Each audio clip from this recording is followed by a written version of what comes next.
Yo, guys, your boy Theo here with a little caveat before we get into today's episode of Human Beings. I want to keep it as short as possible. Basically, another great episode in my humble opinion, but again, with a little bit of technical difficulties. There has to be something every time, right? This time I had a video and audio completely sorted, but my guest had some unexpected connection issues, and I very much encouraged him to be outside where he was, because I thought it would be cool, and I know he's done streams, similar calls, conversations from the same place without any problems before. But we had some lag at some points, and he even got kicked out of the call at one point. But he could come back, we could finish up the conversation. It all turned out well in the end. I know I don't really have to explain or excuse myself to you guys, but it's sort of part of my branding with Uncommon Sense, and I like to keep it real, raw, and open. So I just like to share how this sort of thing may influence the flow of a conversation like this. Because first of all, you'll see that we had some problems because his image would freeze up a few times even when the audio was fine. So I'm gonna use some other clips to sort of overlay that. But Zoom, sort of after the fact, after the call, when it creates the video file, it adjusts and syncs everything up as well as it can. So sometimes you will not be able to tell. And having video calls, it's already a bit more unnatural than having a face-to-face conversation. It's more difficult to sort of just interrupt, chime in without making someone lose their flow. And especially when you see the image freezing up and you suspect there might be a few seconds lag, it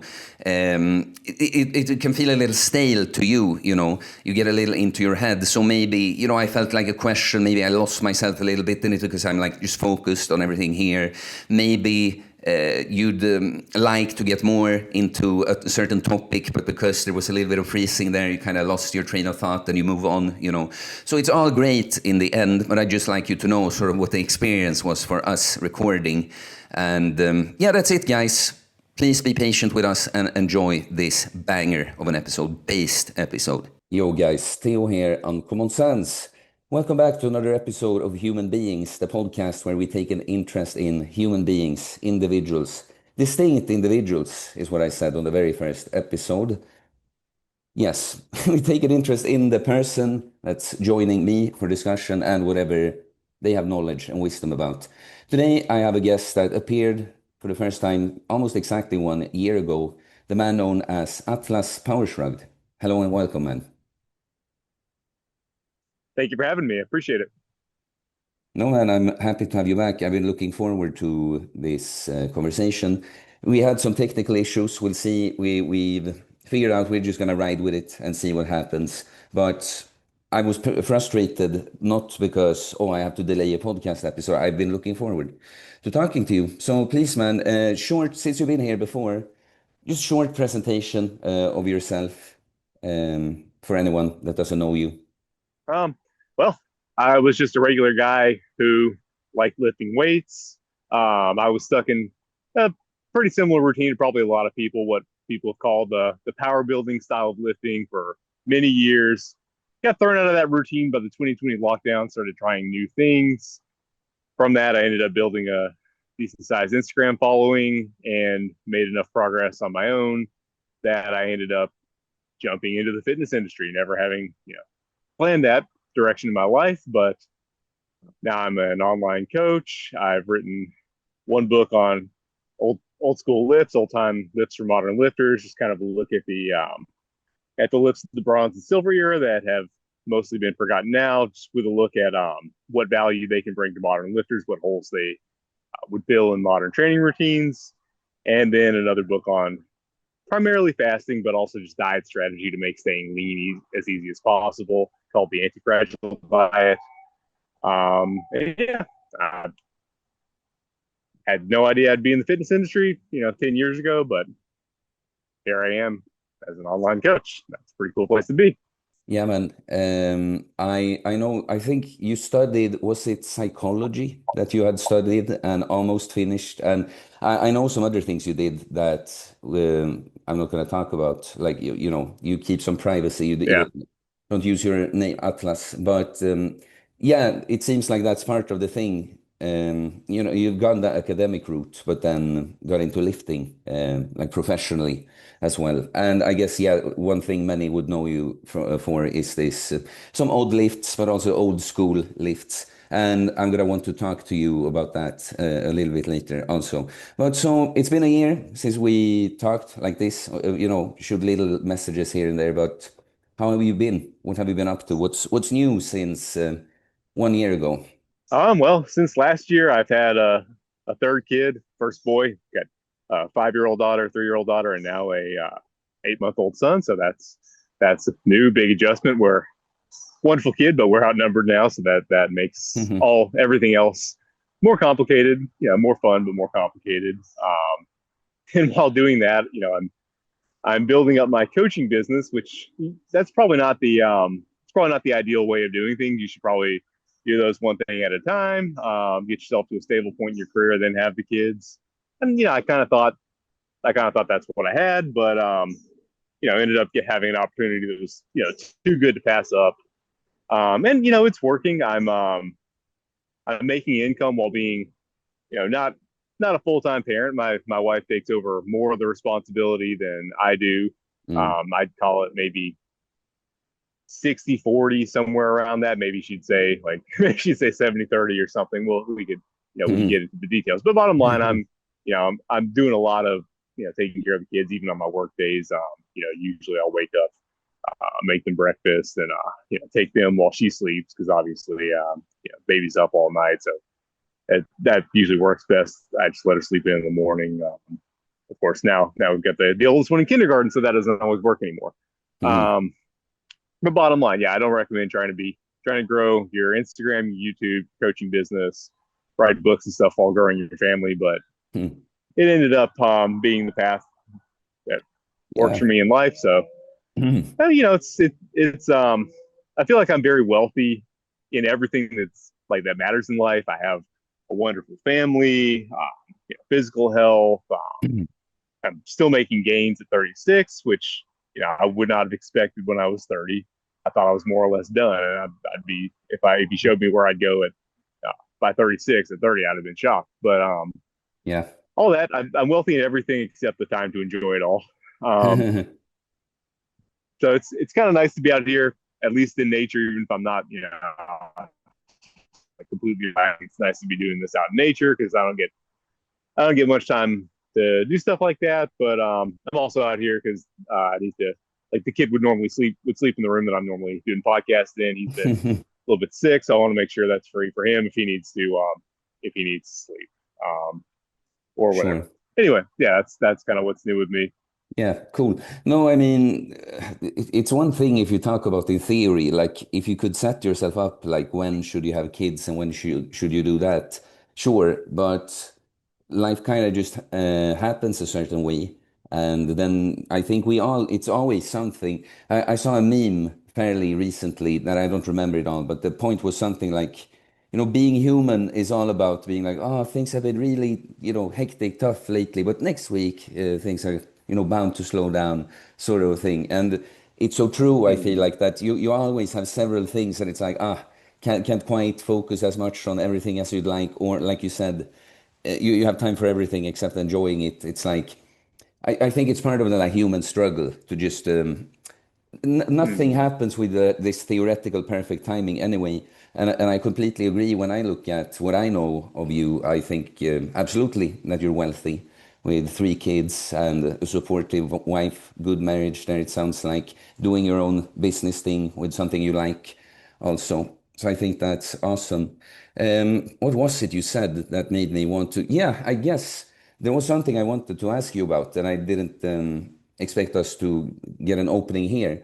But you mentioned just, yeah, well, the relationship, percentages of taking care of things, and the kids and everything. I guess I don't know exactly what I want to ask you, but I guess I'd like to hear your sort of views on like family and how you view your role there. That sort of discussion. Like, what is it like being a man Well, with 3 kids and a wife and running his own business? Just do you look at that? How do you think about that? I mean, it's I don't want this to sound negative, but it kind of has to. I mean, I feel like this is definitely not the way things should be done. I should be more focused. This isn't to say that I don't like my kids or I don't No, like no, I taking care of them. understand. It's just that, like, historically, throughout almost almost any point in history, it would not just be like we look back at the 50s as like that's what tradition was. The woman stayed home and took care of the kids, and the man went to work, right? Yeah, yeah. That's absolutely not tradition. That's not history. That's not how anyone did this. I know. It would be the village, the or at least the family, including like tons of relatives, friends, neighbors, all that would take care of the kids while the men worked.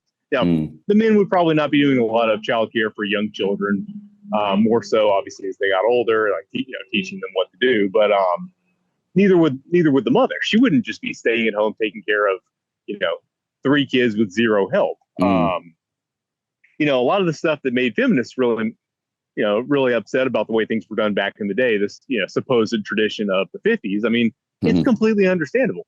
They were being forced into a role that was not really this was not. Well, I mean, I don't look at it as something that was really intended to work well, but certainly, if it was, it certainly did not work out that way.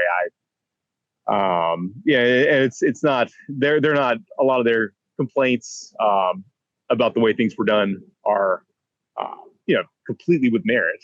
Kind of being a little bit in that role myself, while also being in the role of the provider at the same time. I get it. But the issue is that the 50s were not tradition. They were like one decade where we were trying something radically new, and we were just kind of papering over the issues with it, just with a lot of wealth, at least in America. And obviously this is not the case in Europe, but in America, we just bombed everybody that had industry. So, our industries were booming, and, there was just enough money to throw around to kind of paper over a lot of the problems. But the reality is that was never sustainable. And then as the economy, got worse to the point where, any guy working, any job whatsoever could just throw enough money at problems to make them go away. That became more unstable. And then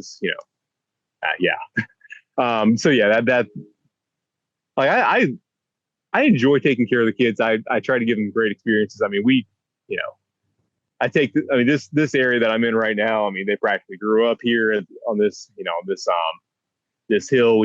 I love taking them out, they practically grew up under waterfalls, and I try to give them the most idyllic, experience possible, take them out in nature all the time, read books to them. We've done well by them, but I mean, it really shouldn't be 2 people doing this alone, So then you have the problem of, okay, well, cool. So do we send them to daycare? Okay, well, do we trust these people to raise them right? Maybe, but if you're getting to a place where they're really doing it right, especially where I live, that's like, you might as well be paying for college at that point. And I mean, you still kind of want, you don't want it to be this completely disconnected thing where they're completely not with their family. Ideally, we had social technology to make this work. We had, extended family structures, close-knit neighborhoods, that stuff all worked. And, we've completely abandoned that. And yeah, it's a struggle. I don't advocate avoiding, family and kids. Certainly not. You still need to do it, even though it's hard, unfortunately. It can be hard or easy. You still need to do it, but it is way harder than it should be right now. And, all the modern conveniences, all the technology is not helping with that in the least bit, I really do think it would be, my life would be easier living in the woods in a teepee, with none of this stuff except, an extended family clan around to take care. Now, the one issue there, obviously they would lose a lot of kids in childbirth. That sounds absolutely horrible. I can't imagine losing kids because there was a lot of childhood mortality there. So that's the one thing we do have over them. Thank God. I've never had to deal with that, and hopefully never will. But you can easily imagine a society in which we didn't throw the baby out with the bathwater. We had modern medicine to prevent childhood mortality, but we also had the village left over. I mean, balance. I think on us is, our generation to try our best to figure out some way to fix that, or get set up our kids in a way where, hopefully it's a little bit easier for them. I mean, I think that's going to be our version of the boomers trying to save up money to put us through college. Mhm.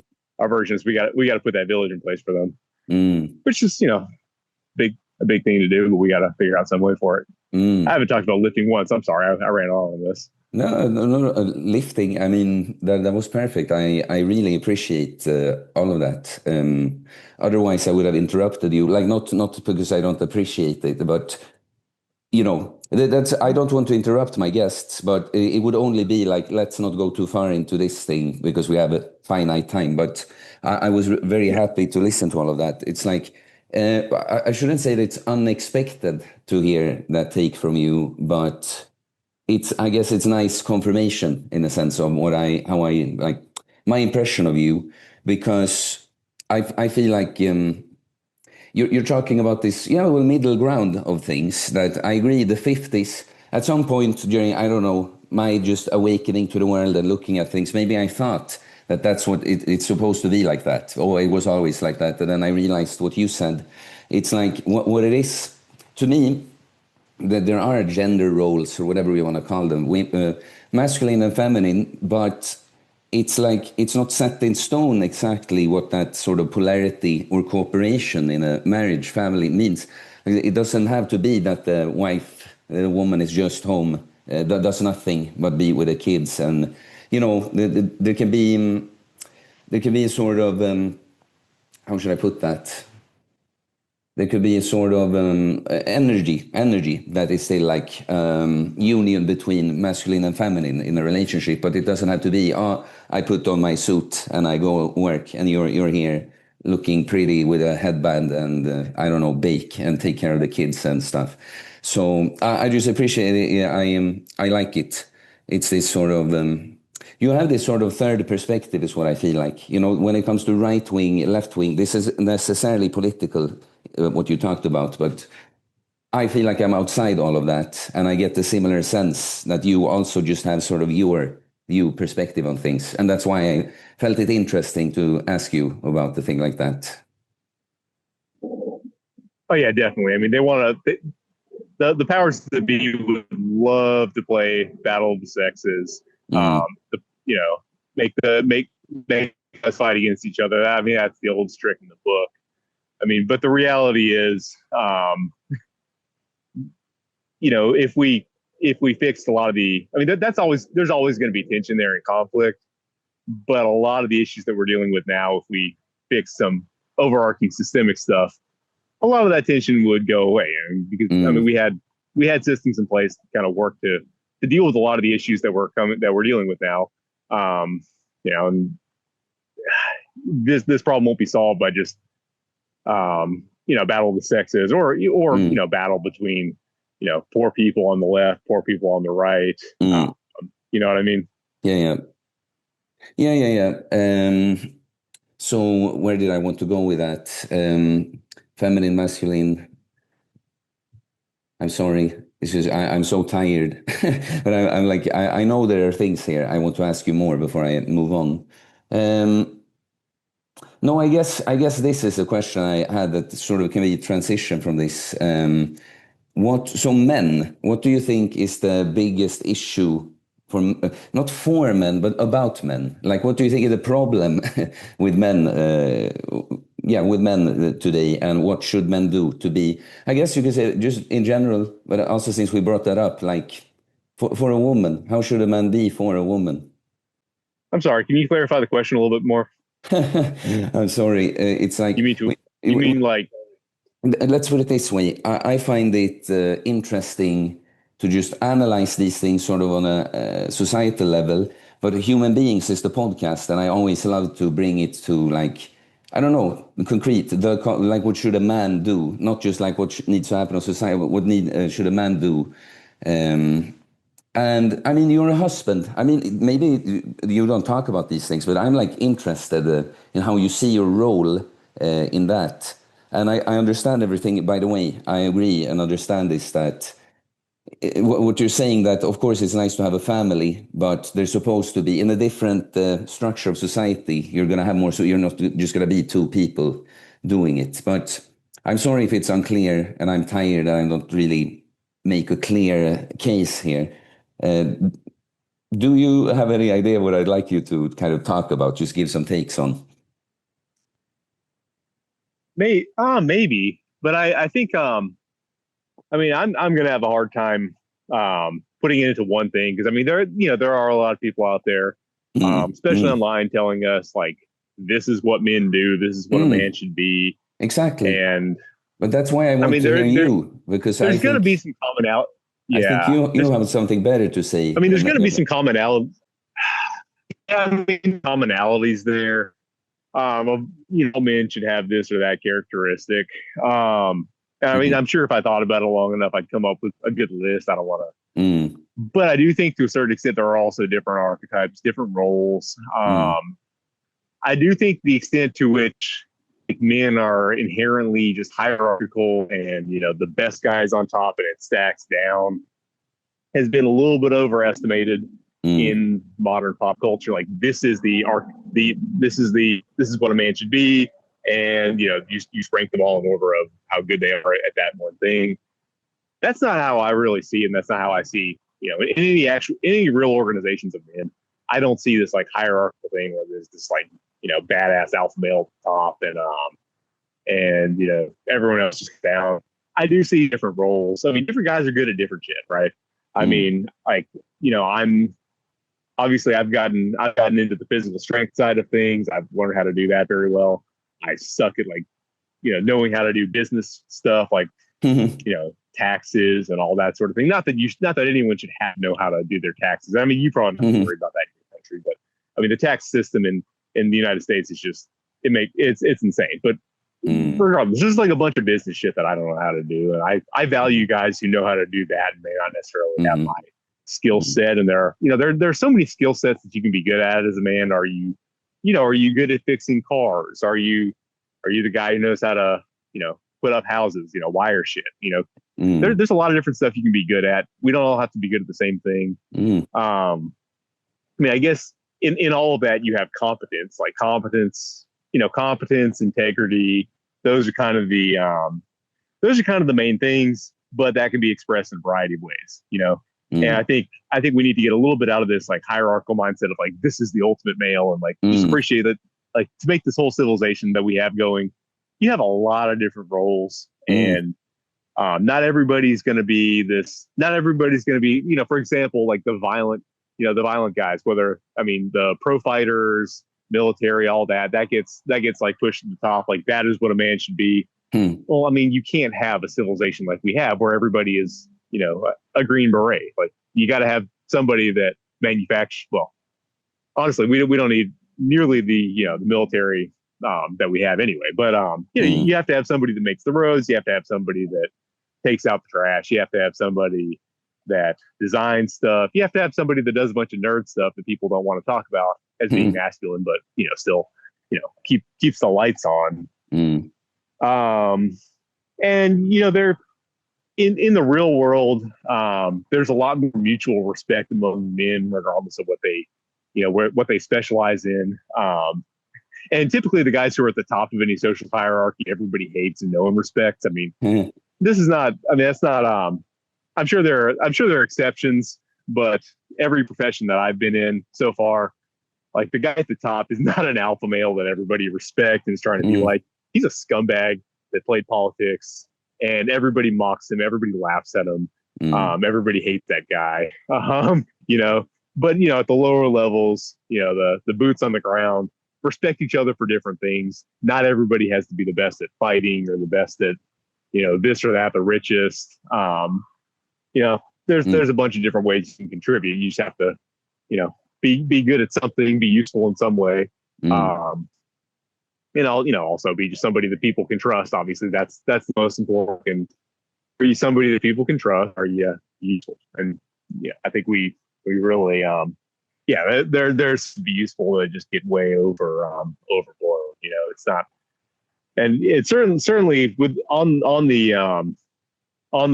violence thing. I think physical courage gets really overemphasized. Are you willing to go out there and gets shot at or punched in the face for no reason or maybe bad reasons. Mm. It doesn't matter who we're at war at. Are you ready to sign up and go, go to people who maybe I'm not supposed to say that on YouTube, whatever. Go unalive people that you have no particular quarrel with. That's courage. That's what's most important. That defines a man. Are you willing to just go out there and just do violence to whoever for whatever reason because somebody said so, right? Mm. Whereas what's a lot more important is moral courage, being willing to just stand up and say no to things that are bad, whether or not you're physically risking your life. Just tell somebody, whether they're powerful or just somebody you don't want to offend, just say no. Unfortunately, I have seen men who have the former, who are like certified badasses physically, who will are unafraid to stand up and trade punches with dangerous, trade bullets with dangers. I've seen them just cave and be complete cowards to absolute nerds that they would physically demolish in the realm of moral courage. Refuse to stand up to nerds in contexts outside of violence where really they should be standing up and doing the right thing, but for whatever reason they even though they physically are courageous, they're morally just cowards, and that's something that I think needs to be emphasized. Not everybody needs to be an MMA fighter, not everybody has to be a special operator, but everybody has to be able to stand up and do the right thing, or at least not do the wrong thing. Say, you know what, you guys can do what you're going to do. I'm out. I'm not participating in this. And that's something that is a character. And I think it's by design. We do put these special operators on, and I'm not bashing everybody who's a special operator. I like there are good people who do that, obviously, right? Sure. But that's the pedestal. That's what a man is. For reasons, because we need people not we, the powers that be need people like that to go out and their enemies are unalive. They're sorry, man. I'm gonna get you demonetized. I'm sorry, man.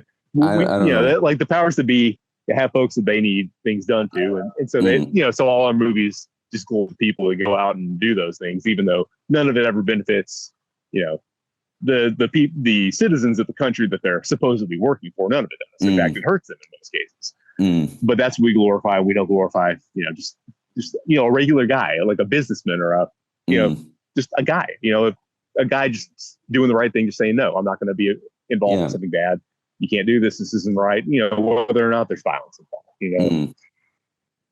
I hope that was a good answer. Yeah, it's, I just find it funny, where you end up with it, but it's all interesting because, what you started talking about, I guess for me, I agree with what you're saying. It's not like I'm pro this, I don't know, super red-pilled manosphere content that a man should be this and this, he should be a hustler and whatever, but I feel it as we're in a crisis with both masculinity and femininity, and I feel like I want still, just because there are bad, people that present bad ideals or examples, I'm very interested to be like a good example, and I would consider that being part of being a good man. Moral, like you said. Well, do the best I can with me and help others with whatever I do as a profession, but just being a living example. If you're a good man, you just treat people well.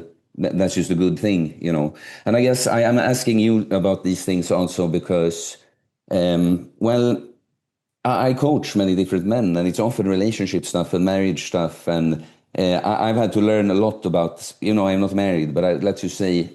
I have had to learn a lot about relationships, and I coach people with this. That's why I guess, it's hard to know what to ask you because I don't want you to get too personal. I guess I'm just kind of curious about how your setup there with the family and everything works. How my setup works? I'm sorry if it's not clear at all. It's set up. Sorry, I'm trying to get the question, man. No, I understand. I know I'm tired. I'm not being super clear. You know what? It's like I've gotten many interesting takes from you on this, but I was kind of curious, I guess, to hear how do you look at men and women and families relationships these days? That's all. like how what men should do to try to get into relationships or maintain them, or what are we talking about? No, I guess I'm being too unclear, and that was an interesting conversation anyway. So let's move on.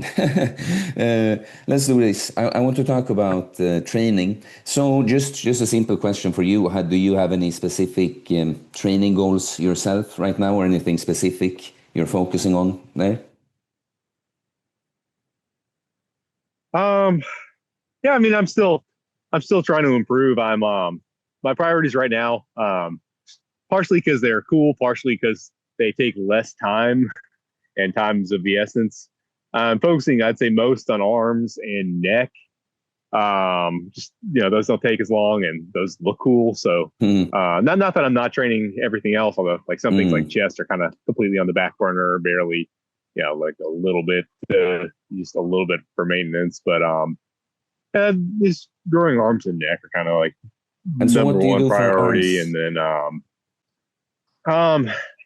I right now I'm doing a lot of incline curls, preacher curls, hammer curls, and then a good bit of forearm stuff. I'm working on the arm wrestler pronation, like with the band, kind of a band wrapped around your hand, where Hmm. you're kind of doing pronation curls like so. I've got kind of the reverse of that.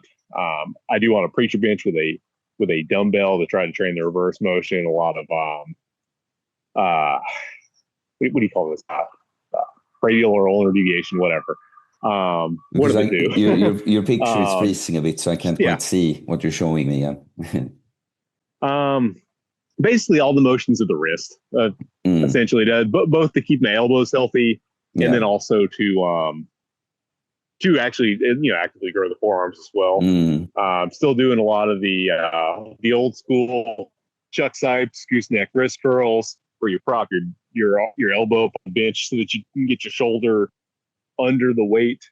Those are fantastic, way better than anything Jeff Nippert has in his tier list. They alleviate a lot of the wrist strain that normally bothers people on Can you wrist say the curls. name of Heavy that one again? departments. Can you That's say most the of it. name of the exercise again? Gooseneck wrist curls. It was that It's one. called the Yeah. gooseneck wrist curls because I guess Mm, it makes the this part of your forearm look like a goose's neck, yeah. and that's from an old school silver ear dude called Chuck Sipes who had massive forearms. Mm. Yeah, no, I've tried that one. I thought it was that one. It was a little choppy, but I thought it was that one, and I tried that one because of you. And yeah, you can overload more. It's a better position. But so one thing, I want to ask you some things about your training, but one thing, because I know you're not really like the odd lift guy, but it's something you have done, and therefore, people notice you that way. So not necessarily odd lifts, but what would you say are either like just old school exercises or sort of odd lifts that you think a lot of people could benefit from, that could make if it made it into the mainstream, if you see what I mean. Yeah, I mean the number one and two are definitely in no particular order: pullovers and Jefferson curls or Mm-hmm. Zercher deadlifts. I mean, both they kind of at first they fill different roles. The Zercher deadlift, it's essentially just an extreme deficit deadlift. Really good for erector training, the whole posterior chain. More of a full range of motion back exercise than what we typically see. And that once you have if you have the mobility for it, you can just get right into doing those fairly hard, fairly aggressively. Jefferson curls also, you get a lot of you get a ton of spinal erector training, but they also help to really train that hamstring range and durability there. That's what a lot of people have issues with. A lot of actually strong guys tend to have issues with the hamstring mobility. So Mm. you kind of you strengthen the entire posterior chain with those, while also building that round back strength. Good for obviously avoiding injury, mobility, function, but also it's just going to add a lot of depth to your back and give you a cool look that you don't see much these days. The bodybuilders, like the natural guys, they're relying on getting down to 5% body fat to get striations and detail in their back. Mm. Um, the enhanced guys are taking so much gear that they just get massive erectors just by existing. Yeah. But if you're doing things naturally and you're not getting down to 5% body fat, you have to build your detail by actually building it up, right? And curls do that. Same thing with actually the next one on the list, pullovers. Mm. They're fantastic for increasing your overhead mobility and strengthening up that area. Um, they're really good for function there too. I just had one of my clients. So I didn't even know he played tennis, but he just told me that since he's been working with me, his tennis game is dramatically improved from all the shoulder mobility stuff we're doing. And I wasn't trying to do that. I was just trying to get him Mm-hmm. strong and jacked. But apparently, his tennis game is significantly improved from all that. Pullovers are a big factor there. But it's not just for mobility and health. It's also a fantastic back developer. You can really build up the teres majors that everyone neglects, but it's a cool look. They look like you kind of let's see if I pose right, you can kind of see them. Mm. You can kind of see them. Well, that's bad positioning because I'm kind of my torso is kind of twisted around, but they kind of stick out like pecs on your back Mm. if you develop them right. So it's a cool look. And in addition to that, pullovers also hit the long head of the tricep a lot, which is what gives you all the all the size from the side. Unfortunately, it doesn't do much from the front. You can build massive long heads and still not have the best looking arms from the front, but from the side, it's a really cool look. Pullovers. I mean, you're saying most of your pullovers are going to be more back, or at least the ones I use. It's going to be more back development, but there's always going to be some long head tricep involvement, and then you can emphasize that more if you want to turn into more of a hybrid pullover tricep extension, which is just it will Mm. just make this area just really blow up. So those are probably the two that I think need to come back Mm. the most. Interesting. Interesting. If when there's only two, that those are the ones. But so the Jefferson curl, I guess, it's kind of obvious. Like there's going to be a lot of hamstring, glute, back. But so the back, what would you say specifically the Jefferson curls? Because when you do it really heavy, I imagine it's like almost like a different exercise. What would you say that the Jefferson curl brings for the back? I mean, yeah, spinal erectors. That's primarily what you're going to get. Mm.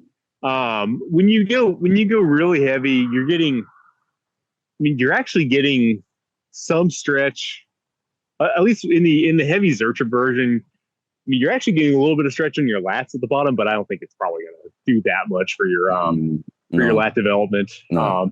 I think there's some there with some of the heavier bent over Jeffs or Zercher variations for lats, but I mean, we're doing these for spinal erectors primarily. Mm. Mm. And it's going to grow them like nothing else. I mean, Mm. not that you can't develop that stuff through RDLs, but just Mm. like any other muscle, I mean, we're not going to do just straight arm bicep work.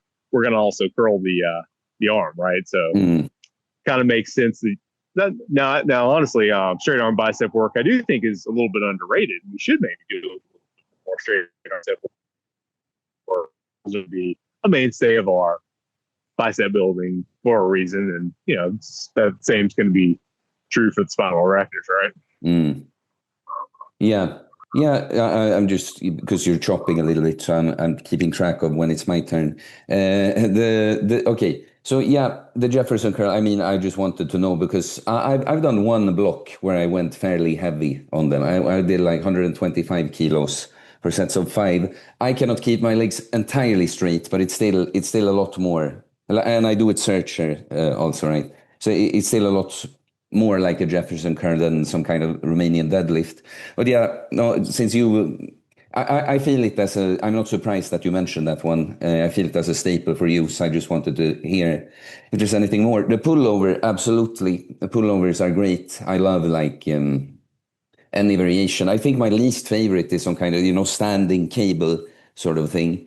But when you do it with a dumbbell or with a barbell at the right angle, and even pull over machines, it's like, I take a little bit of everything, like free weights, calisthenics, weighted calisthenics, some good machines, right? And the pullover is like one of the, more necessary machines. I mean, not that you need it, but it would really feel a like sort of a unique need in a sense in a gym instead of like all these typical like here's your typical horizontal row or a pull down or something.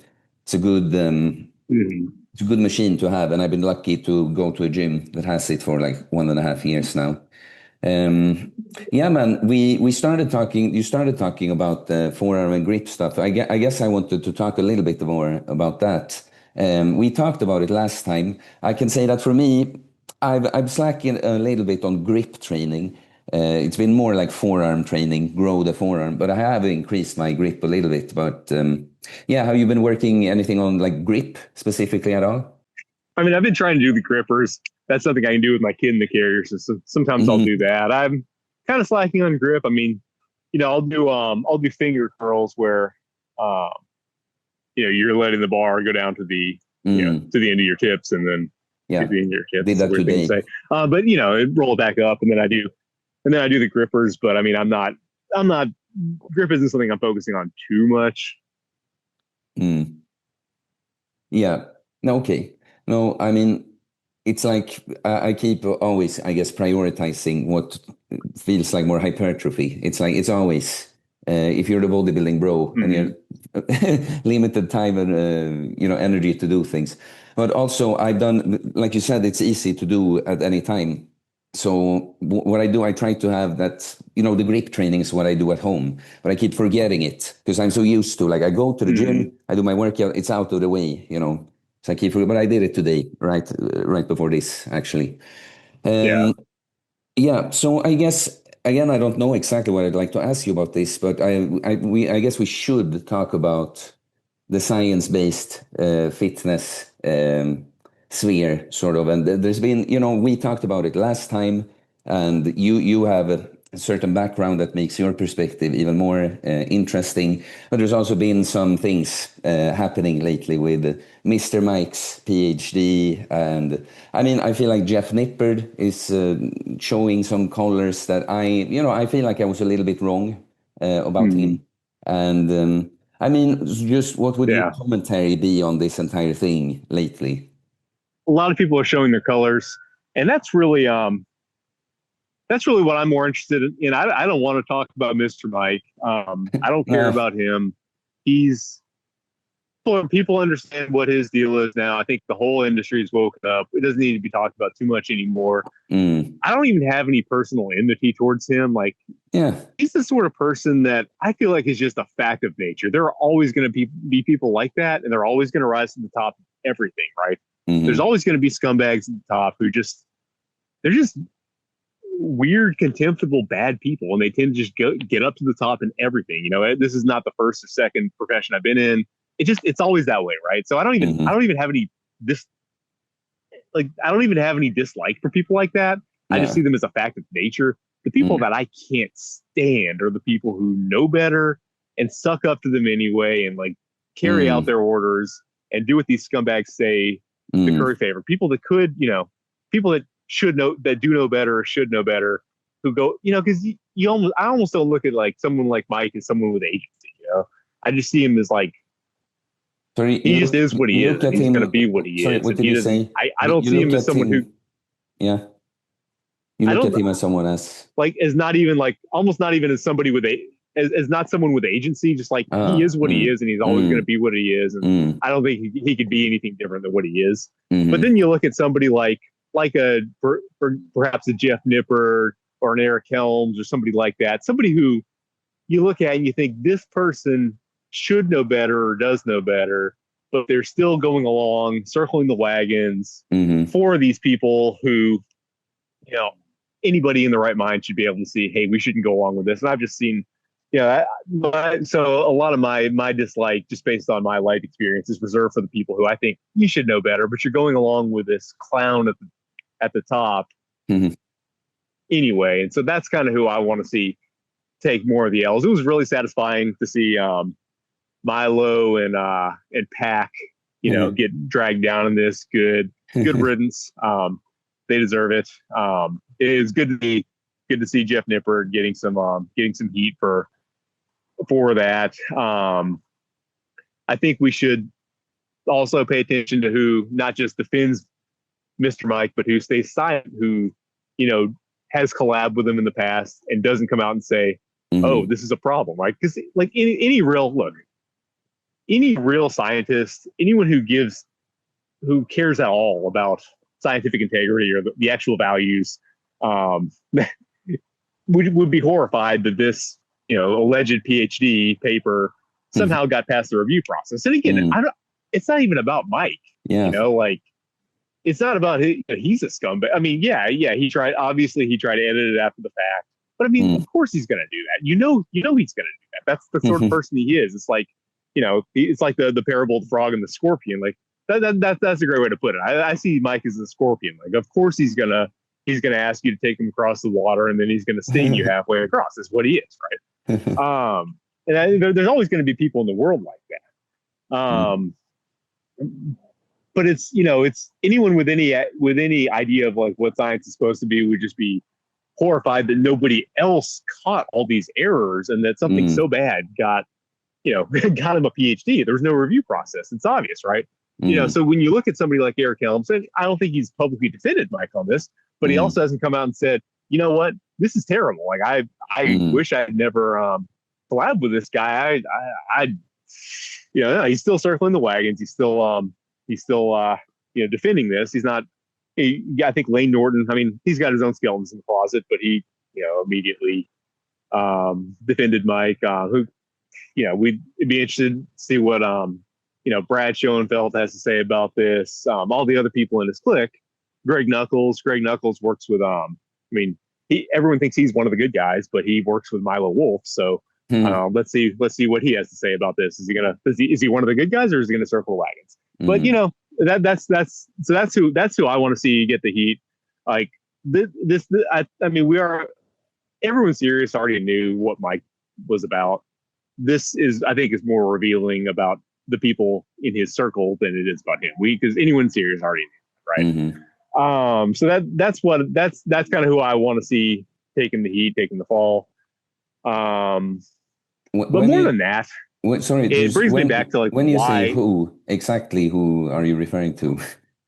Who? What do you mean? You said, so that's who I want to see take the heat, and I'm not entirely sure who. Oh, sorry, yeah.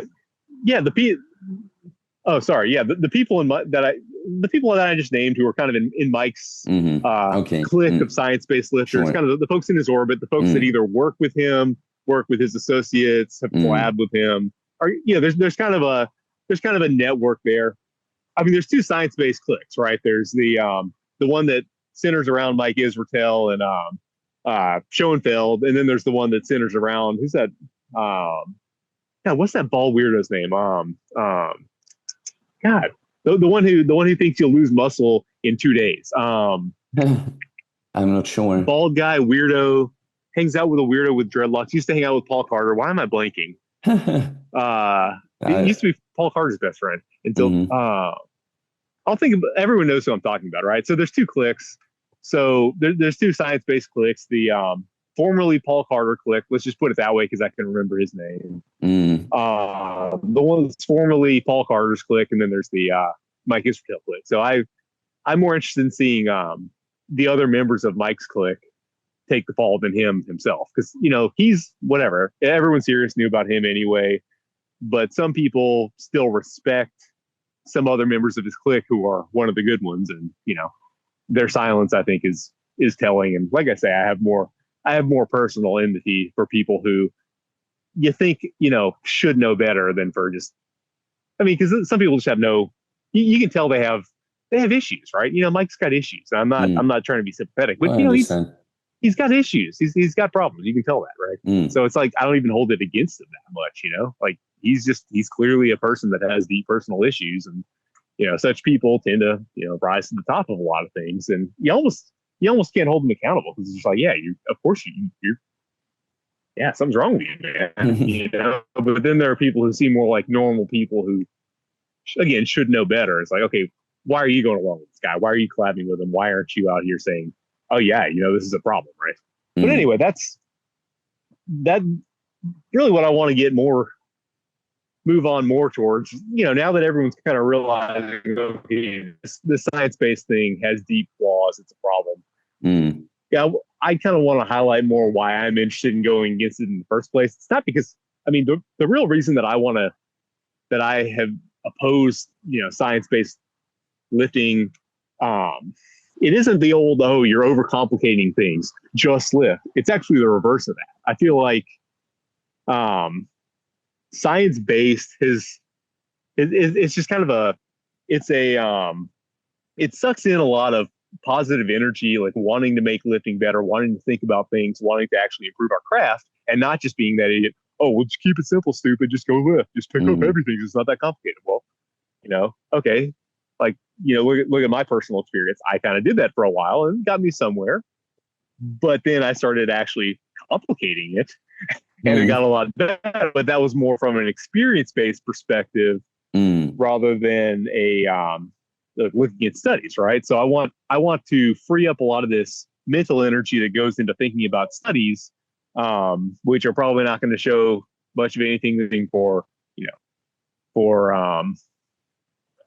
certainly advanced lifters if it does anything for anyone at all, Mm. and get people being more creative, being more open minded, realizing we don't have all the answers and looking for them, experimenting on themselves, experimenting perhaps even you know just collectively talking about what we're doing on the internet and just getting just refining our craft, right?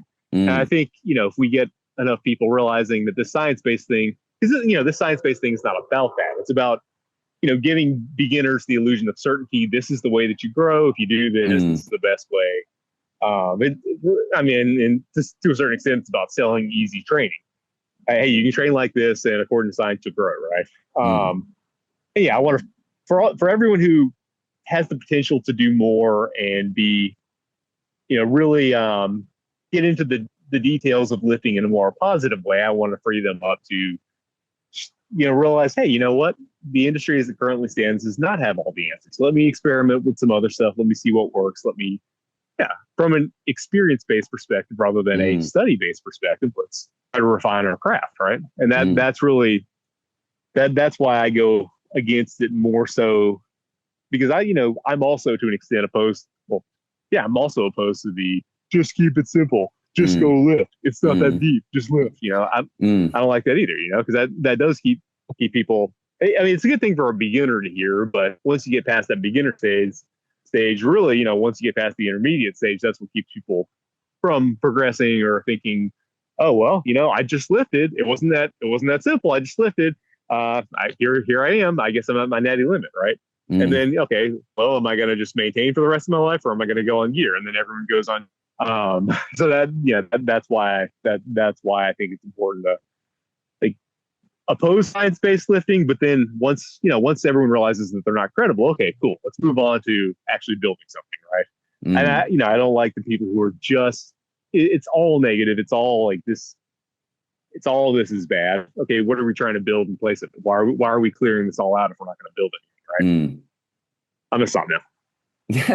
No, it's fine. It's fine. I'm especially today. Let me tell you, man. I'll answer to some things, but I've had kind of crazy 2 last weeks, and like I'm feeling good. I'm just kind of tired, so I'm just happy to listen to you talk. A quick thing on this with who speaks out. Um, I try to, and this is why I have a podcast called Human Beings. But when I comment on things, not as much as like taking a side or like criticizing someone. I like to just look at people and try to figure out why do they do what they do, and just try to understand what's going on and not feel so much like, oh, I hate this guy or something. And I can see, I agree with you. Like certain people maybe should speak out, but I can also see the thing that when you're sort of friends with someone or you have some relationship or you feel like you have some debt to them, it's like I can understand just not saying anything at all. It's different if you're gonna like completely defend, but I'm just saying I can see doing a thing like that. But more on your like actual real point that it's more like your general stance when it comes to science-based lifting or fitness. I completely agree. Like that's what bothers me the most, actually. That just this way of thinking that I feel like the science-based thing has kind of like poisoned people's awareness, so throwing in Swedish, around lifting. That it's like you say. I think of it this way. This is just how I look at it. That I could look at science, I could get some information, some ideas before I have trained, but I'm very much experience focused, like you say, and. Look, take anything, any job you have, for instance, and whatever tasks are involved in this job you do. you keep those things there, or sometimes you have to carry this and the blah blah blah. There are many things. You can get like good at very very weird things with no specific like instructions necessarily, but because you just keep doing something. And I agree, like with lifting, if you just approach it from curiosity, it's like I don't know exactly what's going to happen. I have some hypothesis, some theory, and I just like to try things out, you know. And honestly, this is the scientific method. Instead of using science as this like authority, like the entire book. I feel it like that, like when religion is a bad thing, you know, when people just, you know, a Bible thumper kind of person. But no, but the Bible says literally this, like this isolated one thing I'm going to focus on now. Kind of the same thing. You look at it, oh, but this science-based person said this about this one particular thing. It's like referring to an authority instead of actually applying science, you know, because that's the way I see it, that I've done. Like I started when I started training. Yeah, I do some research. There are some things, find a decent split, get some idea of things like, oh, probably hitting muscles twice per week rather than one is better. So I can make some split that, you know, little basic facts like this. But then it's just, then it's just doing the experiment, finding out what works. And yeah, I guess I'm frustrated that it's like people, because there's a playful aspect to this also. You know, just finding out what you like in the gym, or what happens if I do this and that. But everyone wants this, like you said, just this kind of guaranteed thing that, oh, if I just follow this, the science, I'll get the gains. And last thing I'll say right now Yeah. is, you know, I see myself as a, you know, a walking study, but not just in the, you know, n equals 1 that I've observed, like that I'm a qualitative study like that. But when you're a coach and personal trainer, I mean, I've trained so many people and seen so many things also. It's like, it's a silly thing that what is science-based, what is labeled as science-based, isn't really like very scientific at all. And I feel like, yeah, you're the actual scientist in the gym when you do it this way. Now I just see you frozen, so I want to throw it back to you and see if you're there. Okay, frozen. Yeah, I was trying to get through to the end and get done before that happened, but yeah, No, it's technical okay. difficulties. I'm sorry, dude. No, it's okay. It's okay. Yeah, man. It's like I don't know now, because yeah, because of the little break. Like I'm sure I was just gonna throw it back to you. But do you on what I was saying there? Do you have any, you know, feedback or comment on that? Yeah, I mean that's exactly what I would say. I'm trying to kind of restore is just a sense of curiosity, like you were talking about, to the gym, a sense of actual exploration, discovery, that not all the answers are known. Because, yeah, just like you said, I mean, these science based guys are treating this stuff like a religion where the answers are known and they're found in studies and drive to go figure out stuff on their own. When in reality, there is actually a lot to discover. I mean, I would say my whole now, I guess, career in fitness is in actually trying stuff and seeing if it works. And lo and behold, a lot of the answers, I'm not saying no one else was doing this stuff, but there were a lot of things that worked surprisingly well outside the fitness mainstream. You know, from round back lifting to fasting, you know, all sorts of stuff that is getting slept on by the science based mainstream that turns out to be, you know, it's very useful in practice. And I would go so far, you know, if these folks were actually doing their job, you know, I wouldn't be able to muscle in into this space. And I mean, it's, you know, I think there are a lot of people where that's the case. Now, obviously, there are a lot of great fitness professionals who are doing things right and who have a lot of good information to share, but they're typically not these science-based guys. You know, they're basing their stuff on their experience and practice a lot more so than the research, which in most cases is pretty shoddy anyway. Yeah, totally, man. So just for the sake of time also here, let's just move on. You mentioned fasting, and I guess, you know, that's something you and I have in common as natural bodybuilders, that we, well, do prolonged fasting. And I guess I can start like this. Are there any new experiences you have with that, or any new insights? Anything you're trying done differently, or, you know? Well, I mean, this year, because I found that fasting so far has completely prevented me from getting colds when my family gets sick. And of course, you know, my oldest is in kindergarten now, so that's a pretty regular thing. I'm trying fast, extended fast on the bulk whenever I feel like I need to avoid getting sick. So Mhm. we're kind of doing an impromptu experiment to see, okay, what happens if instead of doing bulks and cuts is like you bulk for this part of the year and then you cut for that part of the year. What if we kind of spread it out? You're Mm. bulking, but then you do fast periodically throughout to kind of strip that body fat. And I'm Mm. not super optimistic that it's going to work because I Mm. feel like I'm probably just gonna I may just end up failing to gain weight. Mm. But it'd be cool if it did, right? I mean, it'd be cool if you could just kind of use that as a means of main gaining, where you are bulking, you're gaining the benefits of bulking, you're just doing mini cuts more Mm. frequently to strip it off. I don't know if it'll work. It may not. It probably won't. But it would be cool if it would, right? Yeah, yeah, yeah, yeah. I So have. we'll see. We'll see if that's successful. I mean, Yeah, so this is the thing, man, that I've done fasting. We've done it for about as long, but when my channel was way smaller, that's when fasting was new to me and when I did all my most like crazy experiments. And this that you're talking about was like, speaking of being like the science-based person and that you're looking for the right answers, but also kind of the perfect thing. Like, how can I like get lean, shredded and build muscle? Can you do that? Can you body recomp kind of thing? And then I figured I'd found the magic solution with fasting. I can just eat in a surplus and then throw in the fast to take off any excess fat. And so I tried things, and so I have some ideas about this, like whether it works or not. And I'll tell you this, that it was when I had been training for about 1.5 years. I started experimenting with fasting. And one routine I tried was doing a 48-hour fast every week. But I just found that it did stall my gains. I could get stronger, especially back then when I still had a lot of like neurological gains to make. Like I remember I kept getting stronger on the deadlift, but I do feel like it was too often like too frequently too fast to keep making gains, or at least not a lot. I could notice a difference. But so I tried many things, but the frequency I found kind of sort of works is that if you give it like 3 weeks between a 60, like 48 to 72 hour fast. I did that actually when I was in Greece. I did because I lived a bit differently when I didn't live in my my regular country and home setting, everything.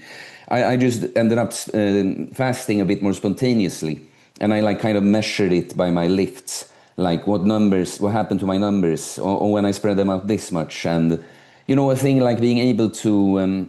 I had done some certain number on a Romania deadlift, like quite heavy, 180 kilos for some amount of reps. I just know that immediately after doing a fast, I could add another rep, and that happened like another time. So I think it's possible. However, I do think there's something like, especially when you get more advanced, that there's something to be said to not doing it, even if it works, because I feel like you have to put the body really in a state of anabolism, like for a longer time, sort of cultivate mass in that sense, that the body just knows that, yeah, the food is going to keep coming and we're doing this work. And I just feel like turning on that, like, as catabolic as you can be with a fast, it's even if you can make it work, I never think it's going to be the fastest. But if that's a sacrifice you do to somehow sort of, recomp in a different way, yeah. But so yeah, that's what I tell you now. That it's definitely possible. It's to me the thing is don't put the fast too close to each other. there we go. Mess with my headphones again. Yeah, I Mm. mean, ultimately, it's a sacrifice that I'm making because I hate getting sick. So, I mean, Mm. if I found something that you never get sick again, as long as this works, and it's been like more, and even some stuff, you say, okay, if I take, like, for example, if I crush up some garlic every time I'm around a sick person, I won't get sick. Mm. That kind of works. But this is something that works like when you already feel, oh no, I've got it. I Mm. feel that feel in the back of my nose. Oh man, I'm infected. And Mm. multi-day fasting has still worked for that. So it's like, okay, Mm. if I can just not eat, I'm not going to get sick. That's hard to resist. So Mm. I'm trying to go obviously as long as I can between having to do that. I'm kind of pushing the envelope. Like I'm not going to just preemptively fast as soon as my kids get sick. I wait, and if I don't feel sick, I'm going to keep going and not do it. But Mm. I'm trying to give myself as long windows as I can between doing it. But if it's the difference between fasting and avoiding having a cold, and Mm. Um, you know, Yeah, that's another getting the factor. cold, I'm going to do it because I mean, somebody's got to stay healthy because I mean, you know, if they're it's already hard enough when they're all sick. I can't be sick too. Yeah, no, and of course that's another factor. If we're not just talking about like, oh, how is optimal or how do you make this work with training? You can have other reasons to want to fast, of course. Yeah, do you use fasting with any clients at all? Like, how do you think? How do you feel people feel about fasting? Like, are they for it? Do you feel like, or is it something a lot of people like that? No, thanks. Yeah, no, I mean I mean more people come to me trying to build muscle Mm, and they do for loss. I've had some I have had some folks come to me wanting to do fasting for fat loss, and I'm having some really good results with it. I mean, got one guy who's I mean, I try to be, I try to be more conservative with them than I am with me. But some folks really take to it, and they just want to, you know, get pretty aggressive with it. So mm, as I experiment with it more on my own and try to, that's why I did it. So that's why I fasted so often this year. I mm, wanted to push as aggressively as I could so that I could be a little bit more confident in letting people push it a little bit more themselves. mm, People, with more weight to lose might want to mm. just be, if you've got like 80 pounds you're trying to lose, you might want to just get it over with and be a little more aggressive. Yeah. So I wanted to kind of put myself through that. So if I can get away with fasting once per week in the Mm, lower teens, okay, mm, I feel a little bit more confident having somebody who's definitely got a lot of fat to lose doing it mm, more often. So yeah, I've had some good results with that. I haven't had anyone try it and just have a bad experience with it or hate mm. it. You have some people, of course, who just with anything, we'll do it for a while and then just not do it. Fall because that's one of those things. It's like you have to really actively decide, hey, I'm going to do a multi-day fast, right? Mm, So it's easy to like do it for do it consistently for a couple for a certain period of time and then just kind of like not schedule one, right? mm, But just yeah, I've had overall very positive experiences, and yeah, like some people, I mean, losing weight at a rate that is faster than what you're told you're supposed to, yeah. with no negative ramifications. So I Mm. overall, very positive experience. And, people, some people like really love it. That's I get texts. It's like they're just excited about it. And that's like, damn, Mm. that's really cool. Yeah, yeah. Yeah, I mean, I was excited about fasting when I first came upon it. Now it's almost like I think it's great, but it's like I know I've done, what you said you did, like you did it a lot to like make sure sort of, more experience before telling other people things. And I've done it so much myself. And yeah, like when I did my 1 week fast, the longest one, I mean, I had abs when I started that and it was fine. I was quite tired. Like I trained some every day on that fast, but the last 2 days, I just remember that I got lactic acid for almost nothing. It just burnt, and I was really low energy, but I didn't really feel bad. It's just like boring at this point. But point is that, yeah, clearly I could do it. It was fine, But what was it more you said about? Um, I guess. No, I mean, I'm just interested to know because my who I coach, so to say, there are a few different kinds of people, but it's definitely one thing I, was associated with, especially earlier on with my YouTube channel, fasting. So it's always been a thing. And yeah, it's like for me, it's not even about like body fat on people sometimes. Uh, people have addiction. It's not like someone could be like physically in a much better position to fast than me, but because you know they have lower stress tolerance, they are overwhelmed with life or whatever, and eating is one of their vices, right? So to me, that's even the Mm-hmm. thing. That many times when fasting would be good in theory for someone, it can just turn out that doesn't seem to be for you right now. And then, for instance, I like to focus Mm-hmm. on even just building like a decent, not even trying to lose weight, just building decent habits so you feel a bit better from Yeah. that, train a bit, and then it's often easier to fast later. So yeah, man. No, I have nothing new. The next time I'm gonna fast is most likely my annual Christmas fast between the Christmas days there from the 26th to the 31st. I've done that I've Oh done wow, that since 2019. I've done that, the sort of 5-day fast. it's kind of as a spiritual practice, or Yeah, that's a great question, because that can transition us to what I think can be the last topic for this podcast. But yeah, it's a little bit of everything. It's like the idea just occurred to me back in the day when I started fasting that, in my family and in Sweden, it's quite common, like all the Christmas Eve day and the second day of Christmas, they are all sort of celebrated. Christmas Eve is the big one here. I know over there it's more like the Christmas Day. But so Mhm. that would be the main one. But then in my case, it's often that then some family members meet, maybe some family friends get in the picture now after the main thing with only family, and something else on the third day, maybe some other relatives a bit further away, something like this. Point is that there's a lot of food, lots of Christmas food. Mhm. So I will on these days like try to get in some hard workouts, eat lots of this Christmas food. And then there is this 5-day fast that it ends up effectively being a mini cut, because I will be bulking Mhm. this time of the year. It wasn't the initial main thought with it, though. It is a little bit what you said, like spiritual, end the year like that, sort of mental and physical cleanse and reset. And I felt many times now that it puts me. I am often, after a longer fast, like 3 days plus, when I break it, it's often a delayed effect. It's not the day I break it, but like the day after too, I usually I just get this sort of rush of feeling good. Probably something hormonal, right? That you somehow clean out, you Mhm. eat again, start producing things again. And yeah. So yeah, I do that. It's sort of for spiritual reasons, but that was sort of the last question I had for you that I'm a bit interested in. It's like, what's spirituality? What's that like for you? Do you believe in God? Do you have any sort of spiritual practice or belief at all? Yeah, I mean, not really. I guess it's one of those things where I'm certainly not against it.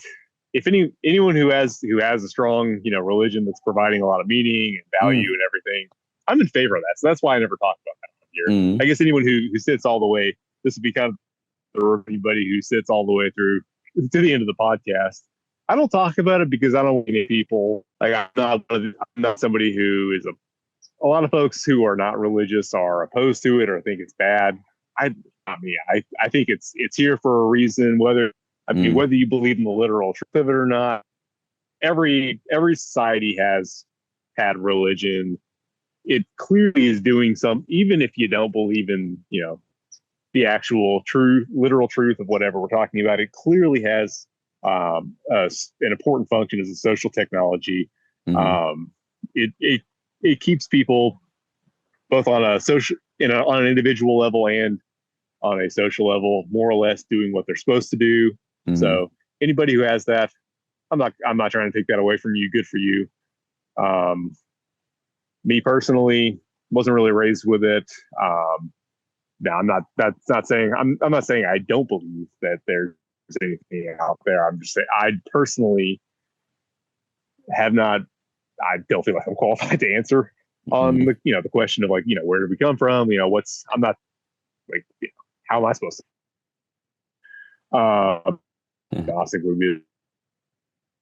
Uh, I thought of many times it might be easier or better if I had a religion, but then you have to go into okay, well, cool. Who do I believe? Which one?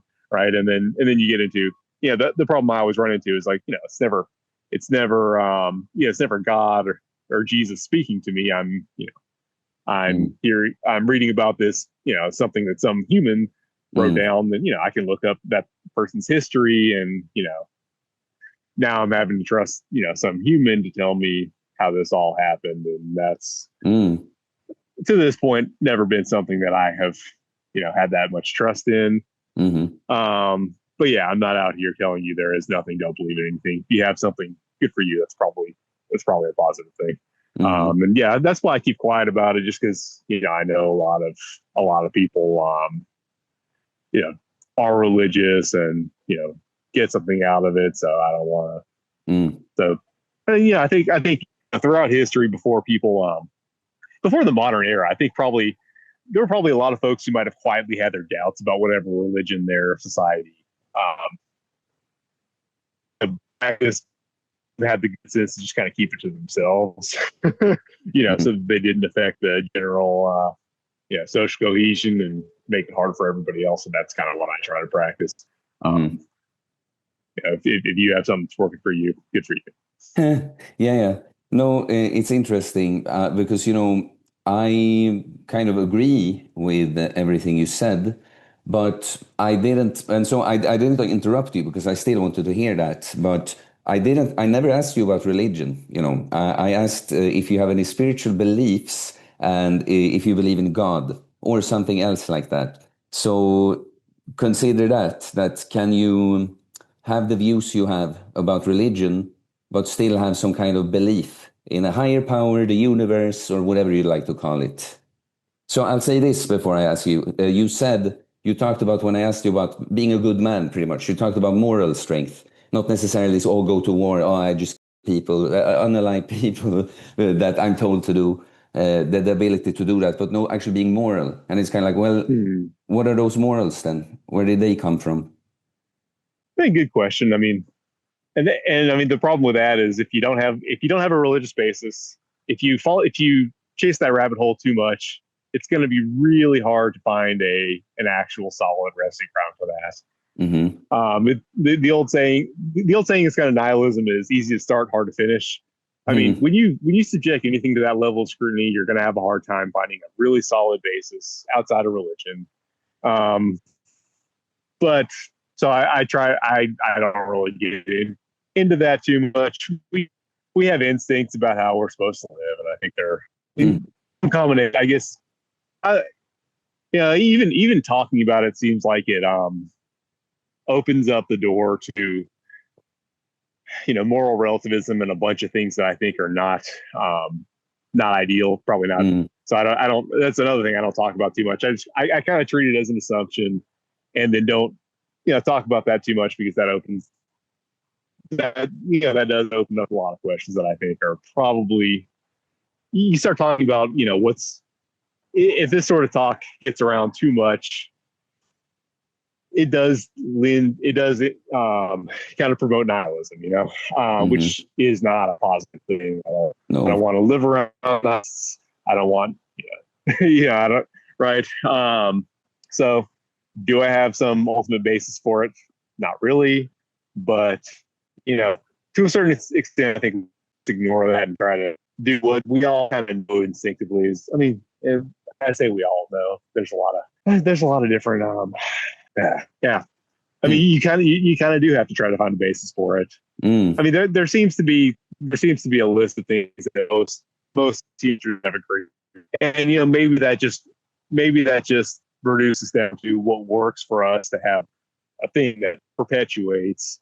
But if that's all it is, if it's something that helps civilization to keep working, I'm good with that. I don't need to start questioning it. And everything I want to do, I try to find a loophole that's going to let me do it. Mm. Yeah. Yeah. Where was I going to go with that? No, I don't know. It's like I'll tell you this that me personally, I say I have a belief in God, and it's something I feel like I know, and it's for me it's entirely experience based, and I know for this reason that there's no point in me trying to convince anyone of that because my old self, that was a hardcore atheist, could never be convinced with just words. There are certain things I've experienced that I can try to articulate, but I know that if someone is currently not believing in God, I cannot say something that's going to make it click for them like that. Point is, though, I don't have any religion. Hmm. I think there's some truth that can be found in all the religions, maybe more some than others. But I do think there is a God, and therefore that's my grounding for the morals, right? And you said, for instance, that we have certain instincts, like that's a sort of worldview also. But where do they come from? Yeah, something created it. It's like kind of my view on the thing. And I guess I'm always just like I'm not offended at all. I don't care if someone doesn't see. Like really, I'm really happy to say that when it comes to most ideas I have about anything, I'm just curious when someone thinks something different because it's not always disagreement. Yeah. It's just sometimes you look at things slightly differently. It's interesting to hear what is your stance. Is there something I could say that you would find interesting? Since I consider myself a spiritual person and I want that to be part of the channel, I like to ask people, even maybe people that it's not something they're very into or would talk about typically. So yeah, I just wanted to pick your brain a little bit on that. So here's why. Yeah, that kind of reminded me. Here's why I'm a little bit suspicious and a little bit opposed. Not opposed.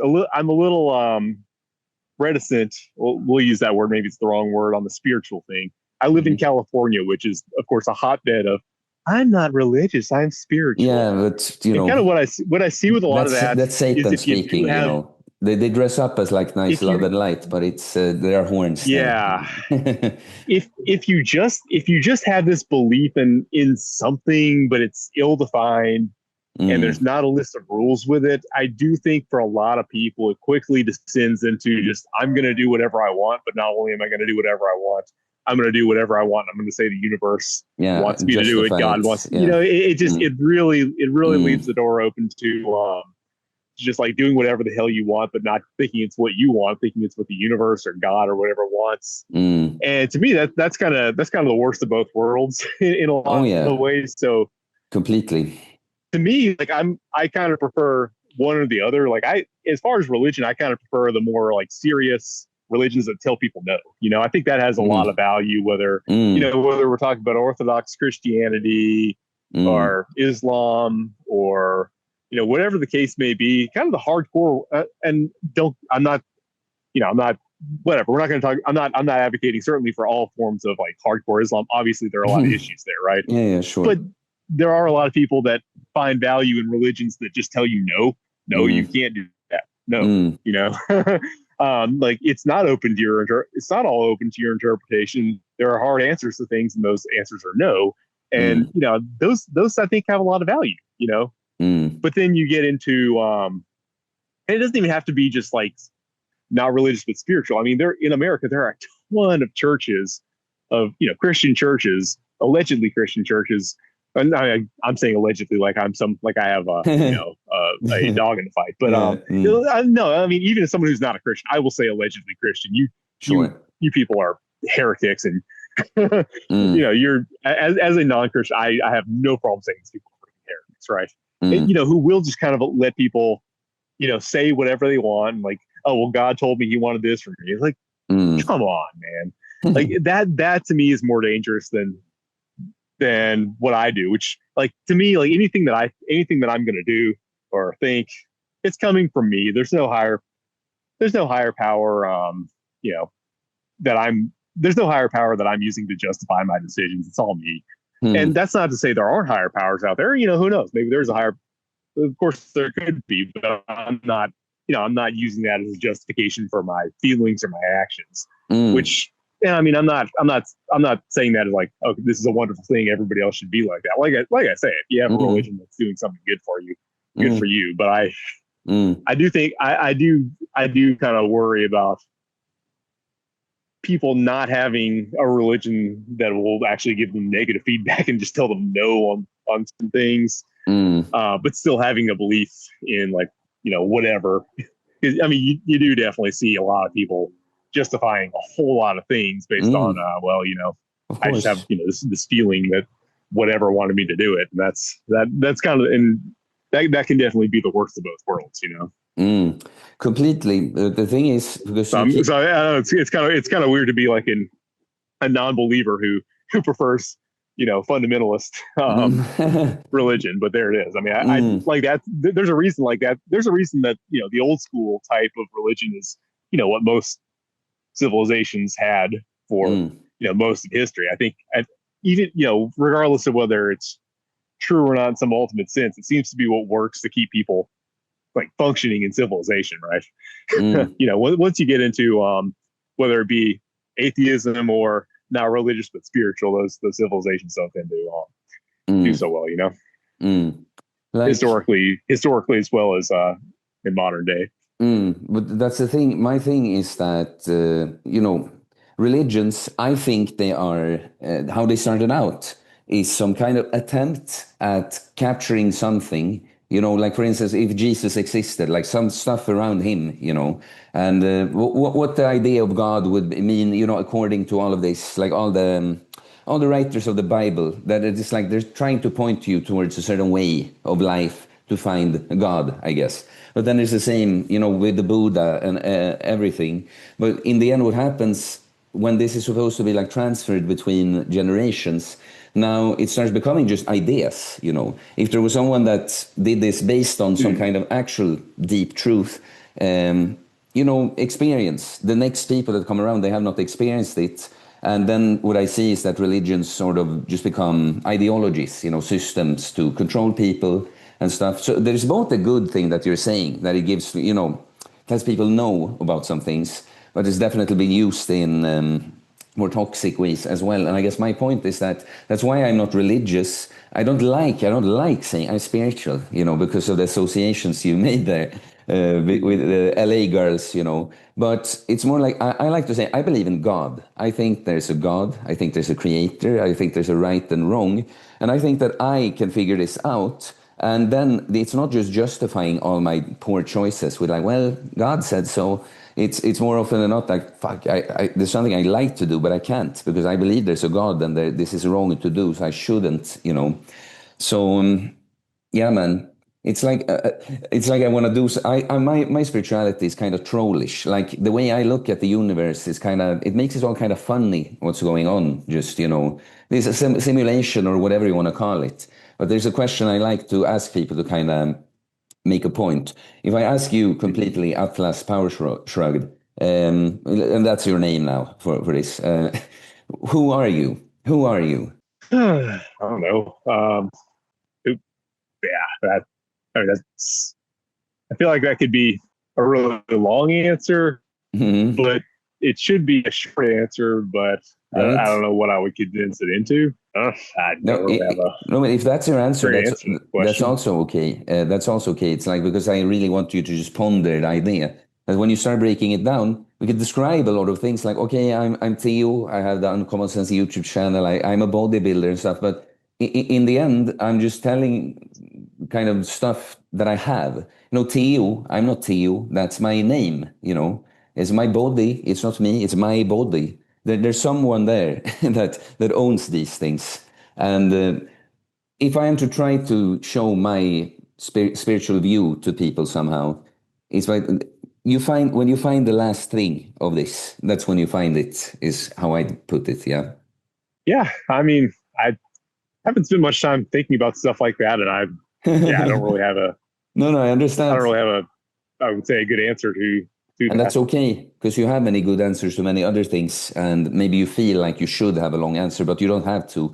It's more like me, that among the things I put on the paper here, there was one thing I was just curious to ask you some things about and tell you some things.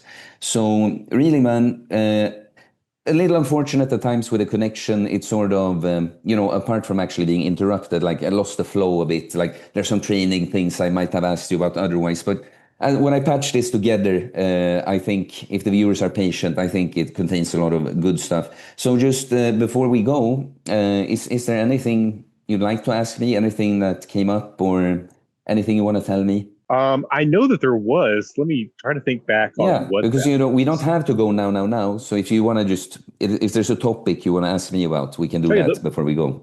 the one thing I was going to ask you, Mm. you actually competed in bodybuilding. I was a little Oh yeah, surprised because, yeah, I mean, I hadn't seen, yeah, I didn't know that that you were a competitor, and I am not. I mean, I know for me personally, I've just never really had an interest in cutting down that lean. Mm. Um, and I've always, it seems very uncomfortable. Is it as bad as it sounds?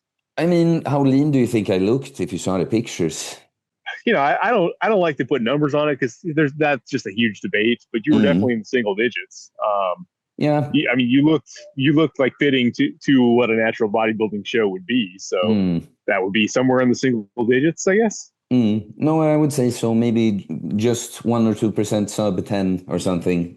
I don't like the numbers either, but if I have to try. No, if you're asking about that, it's kind of like I'm like you when it comes to that thing. I happen outside of competitive bodybuilding, I think I enjoy getting like more shredded, leaner than you do. I just like it, But so how it happened was that for a long time, people ask you. I'm sure you get asked also. Oh, will you ever compete or something? And I've always said since like 5 years ago when people started asking me that, well, it's not what speaks to me. Well, I like building the physique. I can like showing off a cool picture, good lighting. I love all that stuff. But just having the spray tan on scene on a stage, it's like nah, that's not really what speaks to me with this entire thing. But since it is a thing, when you built this muscle, if you're gonna like use it for a challenge or something, it's like, yeah, I can see myself at some point doing it just for that reason, to try the challenge. But I don't feel, I'm going to tell you a bit about it, but it's not like I feel like doing it a lot more. It was fun to try, but how it happened exactly is that, so two friends of mine they're a bit old, a few years older than me, and just been into fitness for a longer time. One of them, he has competed a few times back in the day, and the other guy, he did his first time. And so I had been cutting like I would anyway. I was done some kind of, at some point in June, and I'm quite lean already.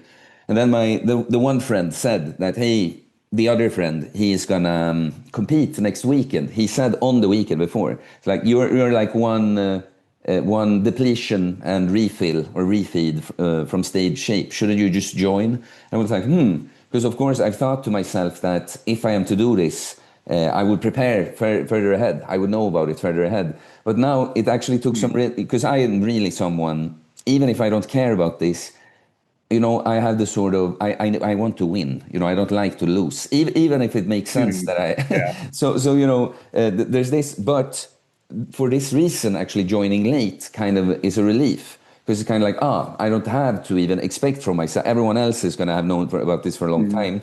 So I made it a kind of funny thing. And since you're doing fasting, this is why this is kind of a funny story to tell you. So I guess I'm asked on the Friday or Saturday, and I just have to think about it a little bit. Like, can I make the logistics works it's in a different city? What exactly does it cost? What do I have to get?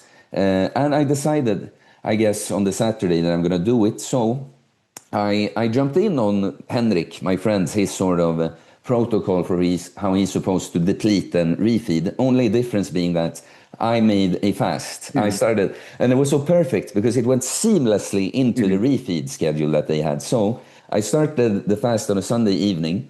I just practice posing and doing like depletion training, just high reps of stuff on the fasting days. Yeah, on the Wednesday, that was supposed to be the refeed day anyway, and it was like 900 grams of carbs or something. And I'm drinking just liters and liters of orange juice, and and then on the next day it's still many but fewer, like 400 to 600 grams of carbs. And then on the Friday it was really low because the show was on the Saturday, so it was like 100 grams of carbs, just 1 liter of water. You also dehydrate. Went into the sauna a little bit there, but so I was like where I would consider myself happy with my shape before this even came up. And let's say on the other side of 10% body fat, like 11, 12 maybe. And doing this fast, this protocol, I came in decent shape. And, it was fun as a challenge. I didn't place very well. I didn't feel, and not about the placement either. I let go of that after the initial person that likes to win was like that. But when I don't feel, I don't feel like, I need to get to do it again, to do it properly or something. It's like, if I feel like it, maybe I'll do it again in the future, but I did it as a one-off thing like that. Cool. Yeah, I guess that makes sense as a way to try to get your feet wet. Not, yeah, I did that with the strongman competition. Mm-hmm. Jumping in with zero break, same as you. I mean, I placed. But I also was like trying to figure out how to use the new axle bar thing. The axle bar things they have. Yeah, I never used one of those before, so I was trying to figure out how to adapt on the fly to that. Yeah, kind of learning all the new implements on the fly. And yeah, it's obviously you want to win everything, but if you come in with no preparation, it's nice to be able to do it at all, I guess. And looking at you, you look like you belong there. So I would imagine the posing's got to be hard because I know if I tried to do that, I couldn't do any of those poses. Those don't make a lot of that stuff. You'll try to do it in the mirror. It's like, oh no, that doesn't look like what they're doing. I don't know what I'm doing. You bring up the painful memory now, because what happened was my friend, the other friend, he competed in men's physique, and that's like the easy one, right? You can have the swimming shorts, and it's just this like side pose from like four, it's the same pose but from four directions, right? But I was like, no, I want to do something else, and I'm like, I don't know anything about these categories. That's the thing. I am not a competitive bodybuilder, so I'm just like, oh, classic physique. Well, that seems more like me. And then it turned out that it was way more posing, but you also had to do a vacuum. And the vacuum, I've never tried to learn it because I don't really think it looks that good. But that's another thing. A double biceps, even if, I don't know, you're not good at presenting your biceps in the best way, it's still a double biceps pose. However, if you can't do a proper vacuum, Yeah. it's like you get penalty. So that's what happened for me there. That I was clearly not I wouldn't say I was biggest. I had my favorite physique on that stage, to be honest. But I can see there were two guys that it would be fair that they beat me. I could say. But then I got penalty by that. I got 7 out of 8, and I was annoyed by this first. The little regret of yeah, I should have just looked at the rules a little bit more clearly, chosen a different category. But in the end, that was the point. It was never about the placement. It was about the challenge. Like, 1 week, how well can I just get in shape and get up and do a Yeah. thing like this? So that was the main thing. Yeah. Yeah. I mean, that's my main frustration with modern bodybuilding is other than, I mean, it does seem kind of unhealthy. A lot of the guys, well, like what they really want is just really unhealthy level of body fat, but also just Mm, kind of the extent to which so much other stuff that has nothing to do with like who's actually the mm, biggest goes into it. That like just a bunch of stuff that I don't care about. I don't think a lot of people don't care about, but that mm, you kind of you kind of get sucked into caring about, I guess, if you get into that mm. into that realm of things. But yeah, You know, on that's interesting. Yeah, honestly, what I say before we kind of close this conversation is that I can see making a thing out of presenting the physique, if you see what I mean. But when it's not these rules and you're trying to be it's so weird the way it's now. But it is kind of cool to see there's some guy I've been following on Instagram for many years, never closely, but I just see his stuff every once in a while. His name is Steve Atlas, and he and his wife, I think, they do some, like, he's definitely a bodybuilder, like he's really jacked, but they do sort of performances that are strength feat sort of, but it's also about the aesthetics of the physique, and this kind of thing. Like, why not make it some kind of, like, when you show off the physique. I just don't like this form of competitive bodybuilding. But I'll tell you this, it was kind of fun. I have no idea what the rules were for the, like, free post down, or like the free.